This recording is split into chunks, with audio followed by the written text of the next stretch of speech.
Audio Jungle.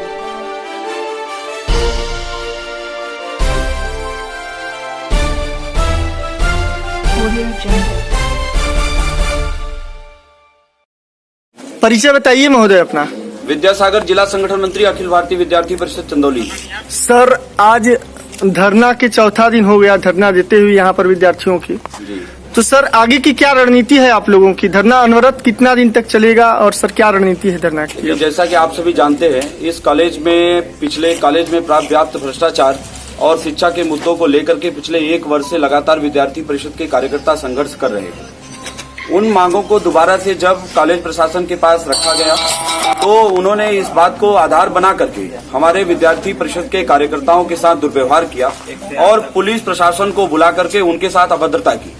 इन सारे विषयों को लेकर के 4 दिन से हम विद्यार्थी परिषद के कार्यकर्ता दिन रात यहाँ पर धरनारत हैं और जिस प्रकार से सामाजिक संगठनों का, जिस प्रकार के राष्ट्रवादी लोगों का हमें समर्थन प्राप्त हो रहा है, निश्चित रूप से हमें यह भरोसा है कि विद्यार्थी परिषद के कार्यकर्ता सामाजिक सहयोग से और सभी छात्रों के, क्योंकि ये लड़ाई छात्रों की है, छात्रों के हितों के बारे में बात करना अगर गुनाह है तो हम गुनाहगार हैं, लेकिन हमारे लड़ाई को कमजोर करने के लिए बीच में प्रशासन को इन्वॉल्व करके हमारे शिक्षा के मुद्दों को भटका करके एक प्रशासन वर्सेस विद्यार्थी परिषद ऐसा आंदोलन करने की जो साजिश प्रशासन के द्वारा की जा रही है और जो लोग इसमें उनकी मदद कर रहे हैं, मैं आप लोगों के माध्यम से उनको यह बता देना चाहता हूं कि ये विद्यार्थी परिषद का कार्यकर्ता अपनी हर एक मांग को पूरी करने के बिना यहाँ से उठने वाला नहीं है और किसी भी स्तर पर जाकर के हम लोग समझौता नहीं करेंगे।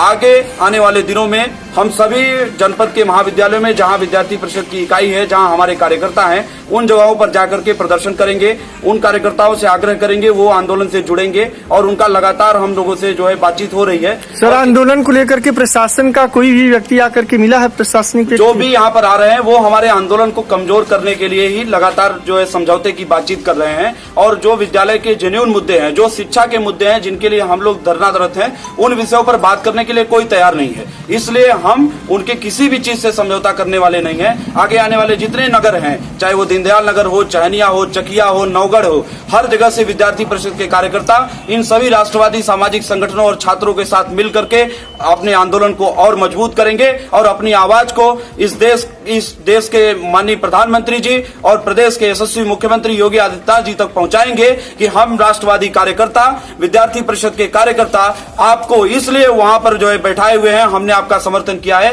कि हम शिक्षा के विषयों को लेकर के जब जब आपसे कोई मांग करेंगे, कोई जेन्युइन विषय रखेंगे तो आप उसमें हमारा सहयोग करेंगे और आपके नाम पर जो भी प्रशासन का व्यक्ति हम लोगों के साथ दुर्व्यवहार करने की कोशिश कर रहा है उसके साथ कतई भी हम लोग बर्दाश्त नहीं करेंगे। उसके जिस स्तर तक जाकर के हमको जवाब देना पड़ेगा, हम जवाब देंगे। सर, ये आंदोलन कब तक चलेगा आप लोगों का? ये आंदोलन अपनी एक एक मांग को पूरा किए बिना खत्म होने वाला नहीं है।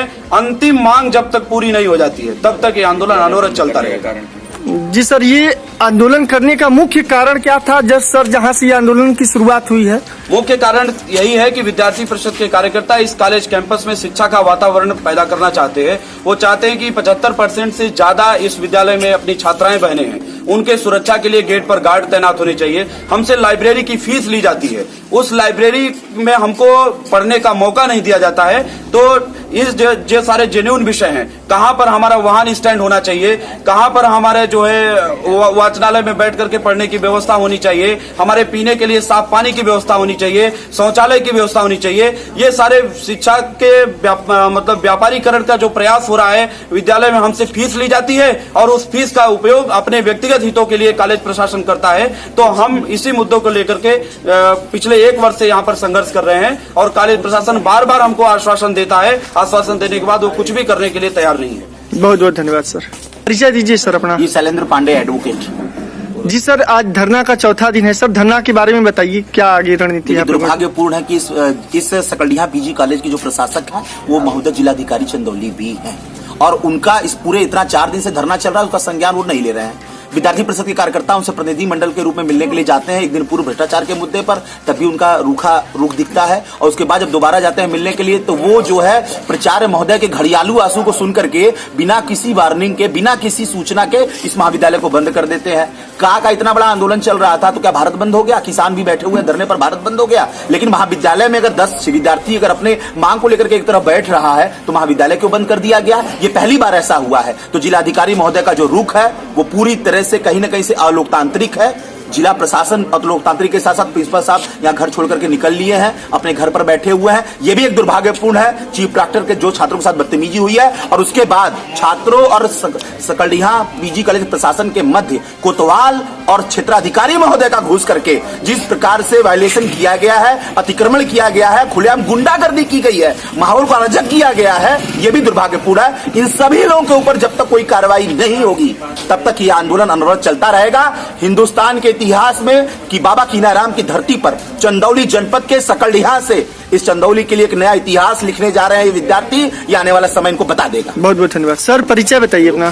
सत्य प्रकाश गुप्ता, निवर्तमान जिला उपाध्यक्ष चंदौली। सर, ये सुनने में आया है कि धरनारत छात्रों को पहले दिन पुलिस प्रशासन के द्वारा सर अभद्रता आकर के किया गया, तो ये सर क्या बिना इसमें क्या मजिस्ट्रेट साहब का आदेश था या बिना मजिस्ट्रेट के आदेश के ही इन लोगों के द्वारा बदतमीजी की गई? सर, इसके बारे में क्या कहेंगे? मेरा ये मानना है कि छात्र जीवन से निकल के ही सभी अधिकारी जो है आज स्थापित है और छात्र जीवन को उनको भी नहीं भूलना चाहिए।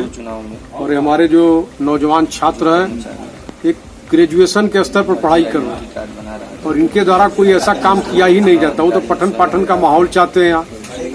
और इस परिदृश्य में जो भी घटनाएं हुई हैं उसमें सबसे खराब भूमिका पुलिस की रही है। विद्यालय प्रशासन तो बच्चों से जो हमारा विवाद था वो बातचीत होकर के हल हो सकता था, लेकिन जो उसमें आग लगाने का काम किया सीओ महोदय ने और कोतवाल ने, इसकी मैं कड़े शब्दों में निंदा करता हूं। और आज जो आंदोलन हो रहा है यह सीओ और कोतवाल की देन है। अगर इन बच्चों के सम्मान के खिलाफ उन्होंने कोई व्यवहार नहीं किया होता तो ये बच्चे अपने स्वाभिमान और सम्मान की रक्षा के लिए यहाँ नहीं बैठे होते।